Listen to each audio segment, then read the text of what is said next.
Merhaba arkadaşlar, kanalıma hoş geldiniz. Bugün sizinle beraber aklınızdaki kişi bugün hayatında neler yaşıyor ve siz neler yaşayabilirsiniz bunlara bakacağız. İlahi Güç'ten en net bilgileri alarak aktarabilmek için niyetimi alıyorum. Enerjiye dahil olmak için kanalıma abone olmanız ve bu videoyu beğenmeniz yeterli olacak. WhatsApp'ta ücretsiz bir şifa grubumuz var. Dileyen arkadaşlarım da açıklamalar kısmındaki linke tıklayarak gruba direkt dahil olabilir. Günlük his yüklemeleri ve şifa çalışmalarını da gruptan paylaşıyorum. Hemen başlayalım. Öncelikle aklınızdaki kişi bugün hayatında neler yaşıyor? Bunlara bakalım. Aslan adam olarak geliyor. Daha çok hareketsiz olduğu bir gün olabilir. Sessiz, sakin. Genel olarak yaşananları, durumları değerlendirmek istediği bir sürecin içerisinde olabilir. Çevresinde yaşanan şeyleri net ve doğru değerlendirmeye çalıştığı bir sürecin içerisinde aklınızdaki kişi. Özellikle uzun süredir çözemediği sorunlar varsa, aynı konular üzerine gidip geliyorsa, artık bu konularla ilgili daha net ve doğru kararlar almak istediği bir durumun içerisinde olacak diyebiliriz aklınızdaki kişi için. Burada daha büyük resme bakarak net ve doğru kararlar almak isteyen bir enerji içerisinde. Papağan ruhu olarak geliyor. Sözlerinize dikkat edin. Karın ruhu içinde bulunduğun durum sana soğuk hissettiriyor. Karın dondurucu soğuğu seni tepkisizleştiriyor dedi. Şimdi burada şöyle bir şey var. Çok konuştuklarıyla negatif durumları ortaya çıkaran biri olabilir. Yani ne söylediğine çok dikkat etmeyen biri olabilir. Çok büyük konuşan biri olabilir. Genel manada böyle her şeyi ben bilirim enerjisinde olan kişiler olur ya. Bir şey söylemek istersen ben bilirim. Ben şu yaştayım işte senden şey alacak değilim derler. Ya da genel manaya baktığımızda ben biliyorum zaten biliyorum deyip akması gereken bilgiyi bile durduran insanlar olabiliyor. Burada böyle bir enerji var. Ben bilirim enerjisi çok yüksek. Ve işte burada ben bilirim dediği durumlarla ciddi şekilde sınanan bir enerji olarak geliyor diyebilirim aklınızdaki kişi için. Dediğimiz gibi buradaki enerji çok da söylediği şeylerin nereye gideceğini çok da bilemeyen enerjilerde diyebiliriz. Bunlarla yüzleşeceği bir günde olabilir. Şimdi karmik partner, kavuşma ve anlayış kartı geldi. Şimdi bir süredir biraz böyle sorunlu ilişkilerin içerisinde olabilir. Bu karmik partner iş hayatında da olabilir, özel hayatta da olabilir. İkisinin aynı anda da olabilir. Yani ne demek? İş hayatında da hep karmik kişilerle, toksik kişilerle muhatap olmak zorunda kalıyor olabilir. Kendisinin enerjisi böyle olduğu için. İkili ilişkilerde de aynı durumlarla karşı karşıya kalıyor olabilir aklınızdaki kişi. Günün enerjisinde artık burada bir şeyleri anlamaya çalıştığı, bir şeyleri net olarak bir şeyden kastım da sorunları daha net bir şekilde değerlendirip ne olduğunu anlamak odaklı olacak diyebilirim. Çünkü barışma isteği çok yüksek. Ne kadar uzaktan baktığınızda böyle görünmüyor olsa da barışma isteği içerisinde olduğunu söyleyebiliriz. Aradaki o negatif durumların, sıkıntılı durumların arındırılması, arınmasını ciddi şekilde isteyen bir enerjisi var aklınızdaki kişinin. Anlayışı artıyor. Bu biraz da aslan adamdaki enerjiyle büyük resme bakmakla alakalı da diyebiliriz. Şimdi karmik partner balık ve hüzün kartı. Şimdi yaşadığı sıkıntılı durumlarla ilgili ciddi bir korku var ve artık bir seçim yapmak zorunda olduğunun farkında. Böyle gitmemesi gerektiğinin farkında olan bir aklınızdaki kişi var. Bu kişinin genel manada kalbi kırık olabilir. Yani bu sadece ilişkiyle ilgili değil ama genel olarak da çok kalbi kırılmış biri olabilir. Bu yüzden de çok sert yapıda davranan biri olabilir. Yani ne alaka diyecek olabilirsiniz ama daha öncesinde çok canı yandığı için, çok kalbi kırıldığı için kendisini korumaya almış bir enerji olabilir. O yüzden de sert olarak, duygularını göstermeyerek bu alanı korumaya çalışıyor. Tekrar kalbi kırılmaması adına kalbinin böyle bir şey geliştirmiş olabilir. Kavuşma, kutlama ve aziz kartı. Şimdi burada birilerinden destek alma isteği içerisinde olacak. Kendisinden yaşça büyük birisi olabilir. Daha tecrübeli biri olabilir. Profesyonel biri olabilir. İşte destek alabileceği. Buradaki o destekle beraber artık daha iyi, mutluluğu yaşadığı, o kavuşmayla beraber mutluluğu yaşadığı bir sürecin içerisine doğru girmek istiyor diyebiliriz. Güzel geldi aslında. Anlayış, tapınak ve çocuk kartıyla. Burada maneviyatı çok böyle arkada bırakan biri ise eğer artık o tarafa doğru yaklaşmaya başladığı bir süreçte olacak diyebilirim. Biraz önce dediğim gibi duygularını kapatan bir enerji ise burada biraz daha artık duyguları görmeye başladığı bir durumun içerisinde olacak. E, Kapattığı kalbini açacak birazcık da öyle diyelim.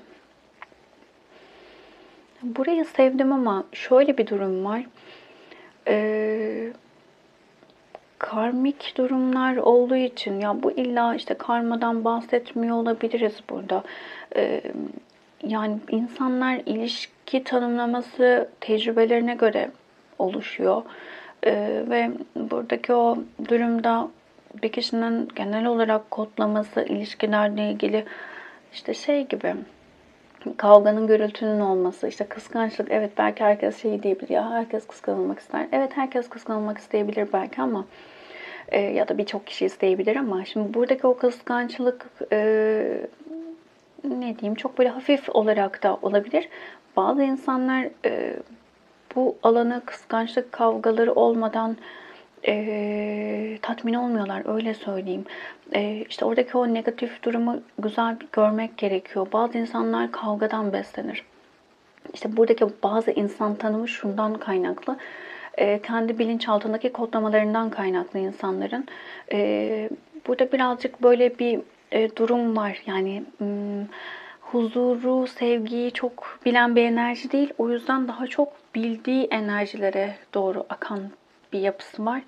O yüzden çok ciddi ve güzel bir arınma yapması gerekiyor öyle söyleyeyim. Biraz şiddete yönelik biri olabilir ya. Biraz bunu hissettirdi. Şimdi devam edelim. Genel olarak bunları yaşayacak. Bu enerjiler hakim olacak daha doğrusu. Bakalım özel hayatında, iş hayatında, sizinle ilişkisinde ve aile hayatında neler olabilir bugün? Hangi enerjiler hakim olacak? Aşıklar kartı, değnek ası, kılıç üçlüsü. Şimdi öncelikle iş alanı ile ilgili aşıklar kartı geldi. Aşıklar bize ortaklıklardan bahseder. İş hayatındaki ortaklıkların ön planda olduğu bir gün olacak diyebiliriz. İş ortakları işlerinde beraber çalıştı, ortak gibi çalıştı arkadaşlarıyla. İlgili konuların daha baskın olduğu bir gün olacak diyebiliriz iş hayatı ile ilgili. Ama burada da daha çok böyle sessiz, sakin enerjileri tercih edecek. Bu enerjilerde kalmayı tercih edecek diyebiliriz aklınızdaki kişi için. Bazı sorunlar yaşıyor olabilir ortaklıkları ile ilgili. Daha önceki çalışma arkadaşlarını ciddi şekilde özlüyor olabilir. Ya da maddi olarak sorunlu bir sürecin içerisinden geçiyorsa şu an bu durumdan dolayı geçmişi ciddi şekilde özleyen bir enerji ortaya çıkarıyor olabilir aklınızdaki kişi. Genel olarak ama iş hayatındaki konu ortakları, beraber çalıştığı kişilerle ilgili işte hayal kırıklığı da diyebiliriz buraya. Daha çok böyle sessiz, sakin ve mutsuz olduğu bir alan olarak geliyor. Şimdi sizinle ilgili neler olabilir dediğimizde değneklerin ası, uyum ve denge, kaderin müdahalesi dedi. Şimdi yeni bir başlangıç yapma isteği içerisinde aklınızdaki kişi. Ancak burada daha samimi bir ilişki kurma isteği içerisinde. Dernekler burada ateş elementidir. Hızlı hareket etmek isteği içerisinde olur bu enerji daha çok öyle söyleyeyim. Yani bir anda bir şeyler yapma isteği içerisinde olabilir. İş bitirici enerjilerde olabilir. Daha çok böyle hemen olsun enerjisi vardır biraz derneklerde. Burada daha samimi, daha sıcak ilişkiler kurma isteği içerisinde kalbini, duygularını çok fazla açamadıysa eğer artık yeni bir başlangıçta bunu yapma isteği içerisinde olacak diyebilirim. Kadersel olarak bir araya geldiğinizi düşünüyor olabilir. Ancak burada şöyle dengeye gelmeniz gerektiğini düşünüyor. Çünkü burada birazcık şu var. Bazen aynı olur ya yaralarımız. Yani aslına baktığımızda zaten birbirimize çekilme durumumuzda bunlardan kaynaklıdır da aynı yarası olan kişiler birbirine çekilir. İşte örnek olarak değersizlik duygusu olan bir kişi kaygılı ve kendi değerini bilmediği için konuşamadım. Karşısına çektiği kişi örneğin çok bencil biri olabilir ya da narsist biri olabilir. Narsistte ne vardır? Narsistin de alttaki duygu zaten değersizlik duygusudur. İkisinde de aynı duygu vardır, aynı yara vardır aslında. İki farklı insan gibi görünürler ama aslında aynıdırlar. Burada bu durum var. Umarım burayı anlatabildim. Kadersel olarak bir araya geldiğinizde aslında birbirinizin aynısı olduğunuzu düşünen bir enerjisi var diyebilirim. O yüzden de artık bu alanı şifalandırıp tekrar bir beraberliğin içerisinde olmak istiyor sizinle. Ya da devam ediyorsanız da buradaki o enerjiyi temizlemek ve daha samimi olmasını istiyor diyebilirim. Aile ile ilgili aile hayatı çok yorucu olabilir aklınızdaki kişinin. Çok kalp kırıklıklarının olduğu bir ailede akrabaların içerisinde büyümüş olabilir. Aileye karşı güvensizlik çok yüksek. Kimseye güvenmiyor olabilir ailede. Herkesin maskeler taktığını, birbirinin arkasından işler çevirdiğini düşünüyor olabilir. İşte size karşı ya da ikili ilişkilerdeki hep bu güvensizlik de buradan geliyor olabilir. Kızgınlık var aileye karşı. Bazı kişilerle karşı karşıya kalacak olabilir.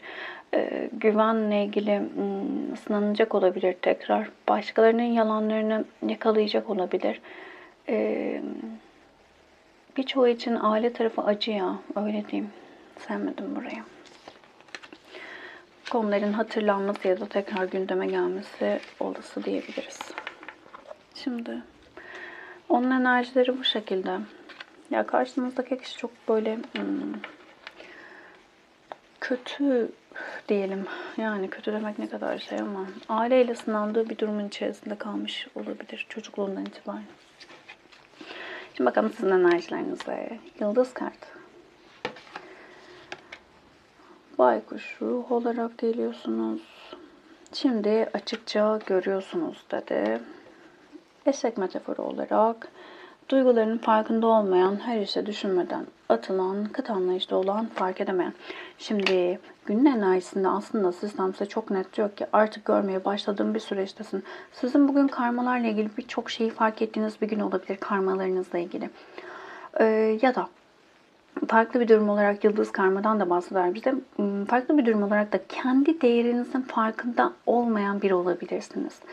Ve burada artık yıldız kartı size bu durumu, baykuş ruhu da aynı şeyi söylüyor. Açıkça görüyorsun, artık görmeye başlıyorsun. Duyguların farkında olmadığını, neden yaşadığın durumları hayatına çektiğini fark etmeye başladığın bir sürecin içerisinde olacaksın. Bakın bağlılık, bağımlılık. Oo, kurban çok net. Kaç görünüyor. Yani çok susuyorum, bir şey bilmiyorum. Bakın 4 tane kart bağımlılık mesajı verdi. Çok net, yani ekstra değil, bağlılık, kurban, mağdur.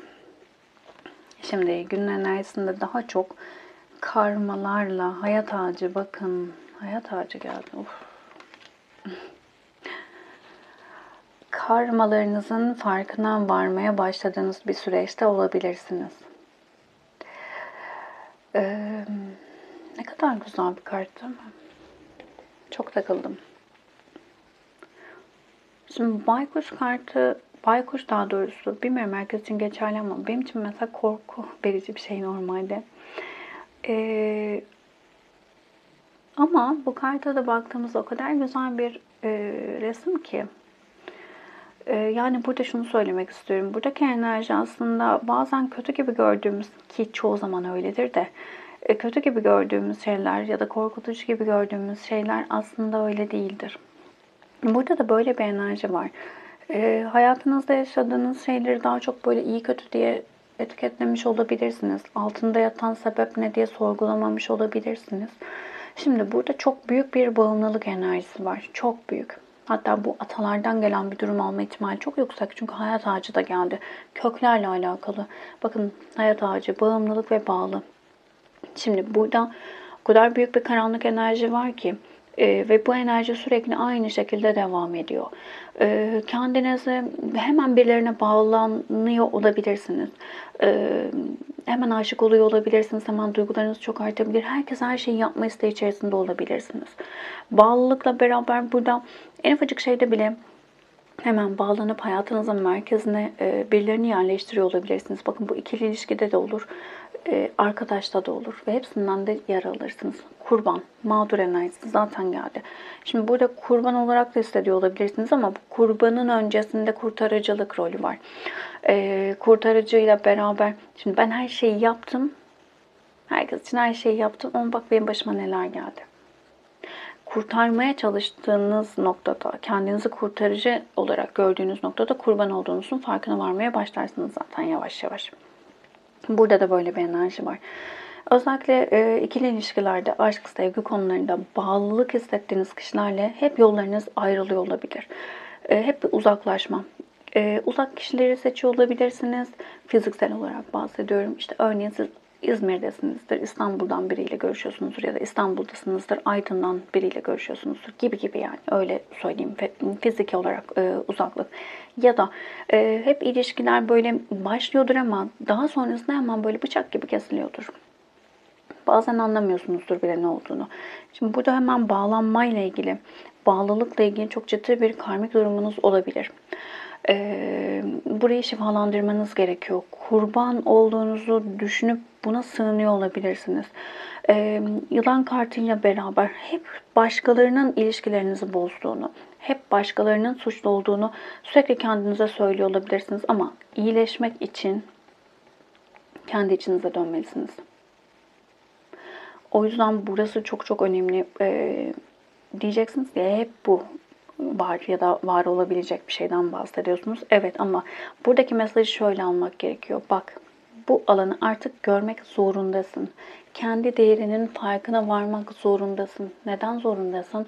Çünkü burada bir şeyler değişip dönüşmezse, sen bir şeyleri değiştirmezsen kule kartının habercisi olmaya başlar öyle söyleyeyim. Yani kule kartı nedir? Sistemin artık devreye girip sen yapamıyorsan ben yaparım demesidir ve çok ciddi ani kayıplara sebep olur.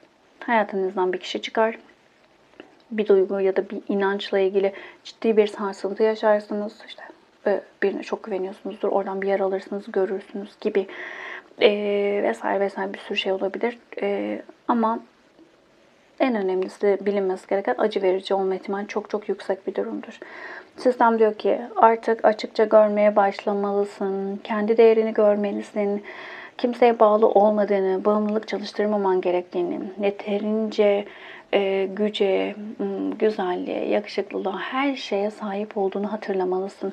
Kurban olmadığını, yaşadığın şeylerin sana, kendi içindeki yaraları göstermek adına sana geldiğini fark etmelisin.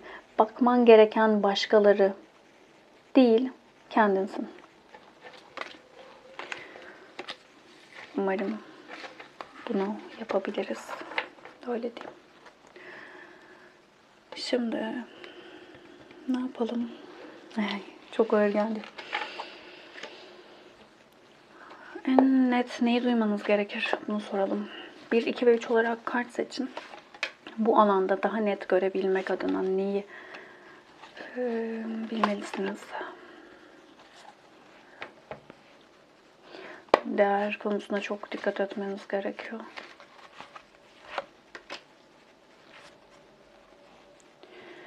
Bir tane de olumlama alalım. En son öldürmeniz gereken şey umudunuz. Onu kaybederseniz her şeyi kaybedersiniz dedi. Bir tane melek mesajı alalım. Güçlüyüm, sağlıklıyım, yeterliyim, kendime güveniyorum. Bakın çok net. Güven, kendi değerinizin farkına varmanız gerekiyor. Kendinize güvenmeniz gerekiyor. Zorluklar geride kaldı, başarı sizi bekliyor dedi. Güzel. Aldık, kabul ettik. Biri seçin arkadaşlarım. Değneklerin içi olanı. Kim beni mutluluğuna çağırırsa sadece neşeli bakışlar görecektir. Şimdi Değneklerin içi olanı, değnek prensine baktığımızda yeni başlangıçlar ve bakış açısını değiştirmekten bahseder. Şu an şundayım, kart alayım mı almayayım mı? Mutluluk kavramına bakmanız gerekiyor. Bakın kim beni mutluluğa çağırırsa. İlişkilerde ya da hayatınızda hep bir karamsarlık ve hep bir negatif durumlar var mı, buna bakın. Yani sizi mutlu edecek kişileri mi hayatınızda tutuyorsunuz, yoksa o kaosu devam ettiren kişileri mi? Alalım bir kart. Yani burada en çok şunu söyleyebilirim, mutluluk kavramına bakmanız gerekiyor. Sizin için mutluluk ne? Kılıç dokuzlusu. Pişmanlık. Bu yolda ruhlar korku ile denenir. Neden korkuyorsunuz? Mutlu olmaktan neden korkuyorsunuz? Bunu sorun. Mutlu olursanız ne olur? Birçok şey çıkabilir altında. Bu çok kökte çok farklı sebepler olabilir. Çok basit bir örnek vereyim. İlk aklıma bu geldi. İşte annesi mutsuz olmuş bir çocuk düşünün.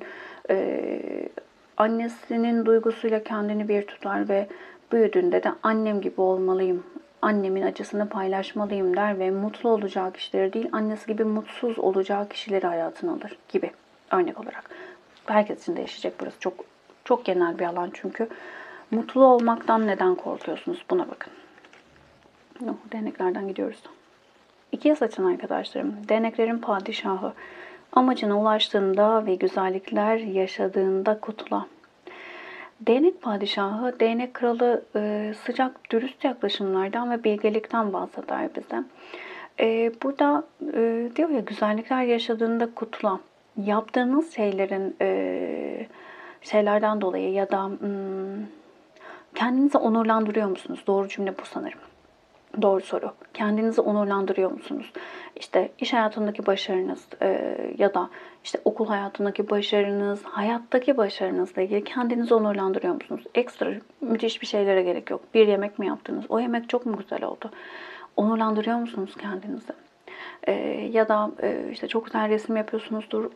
Burada genel olarak yaptığınız şeylere siz değer veriyor musunuz? Onurlandırıyor musunuz? Buraya bakmakta fayda var. Buraya da bir kart alacağım. Hüküm kartı. Sevgiyle ölüler yaşatılır.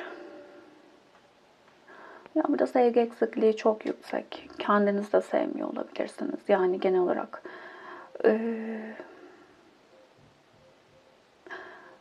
Bir kişinin hayatınızdan çıkmasını kabul edemiyor olabilirsiniz. Onun yasını hala tutuyor olabilirsiniz. Burası çok açık bir alan. Burada atalarla ilgili bir şeyler bile çıkabilir. O yüzden çok ayrıntıya girmeyeceğim ama hangi ölmüş, gerçekte de olabilir bu ölüm ya da hayatınızdan çıkıp giden biri de olabilir. Hangi ölüyü hala, o ölünün hala yasını tutuyorsunuz? Buraya bakın lütfen. 300 açın arkadaşlar. Buraya direkt aldım. Denge kartı. Dengeye gelmeniz gerekiyor. Arındırıcı kadeh Allah'la mest olanlar içindir. Genel olarak dengeye gelmeniz, kalbinize odaklanmanız gereken bir sürecin içerisindesiniz. Kupa sekizlisi, ey aşıklar, dünyayı terk etme zamanı, cennetin davulu ruhumun kulağında çalıyor diyor.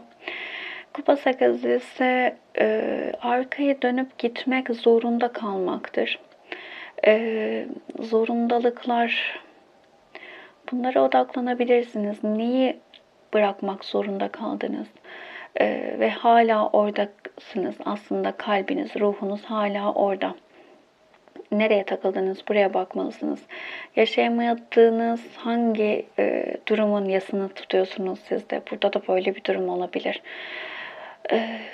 Bu unutamadığınız biri gibi değil de çok istediğiniz ama yapamadığınız bir şey olabilir burası. Hala onun yasını tutuyorsunuz. Kupa sekizlisi.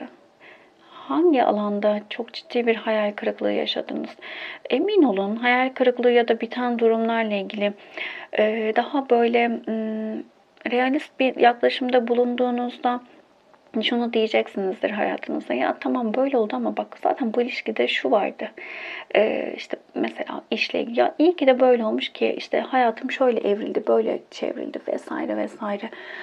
Takılı kalmak yerine, yok saymak yerine, takılı kalmak yerine ikisi de aynı enerjiyi üretiyor çünkü. Güzel bir değerlendirme yapıp onurlandırmak o alanı ve sevgiyle verdiği deneyimi kabul etmektir önemli olan. Bunlara odaklanmakta fayda var diyebilirim. Kolektif bir açılım. Hepsiyle uyumlanamayabilirsiniz. İçerisinden mesajlar almaya odaklanın lütfen. Çok karamsar bir şeyde olabilirsiniz. Buradan çıkın hemen. Ben de öyle bir şeye doğru girdim çünkü. Burada ne yaşıyorsak zorluklar da bize görmemiz gereken alanları gösteriyor. Burada örneğin yasını tuttuğumuz durum, kişi her neyse onun farkına vardığımızda, onu onurlandırdığımızda ve bitirdiğimizde emin olun o yenilikler, güzel enerjiler hemen açılacaktır. Teşekkür ederim vakit ayırdığınız için. Başka videolarda görüşmek üzere. Hoşçakalın.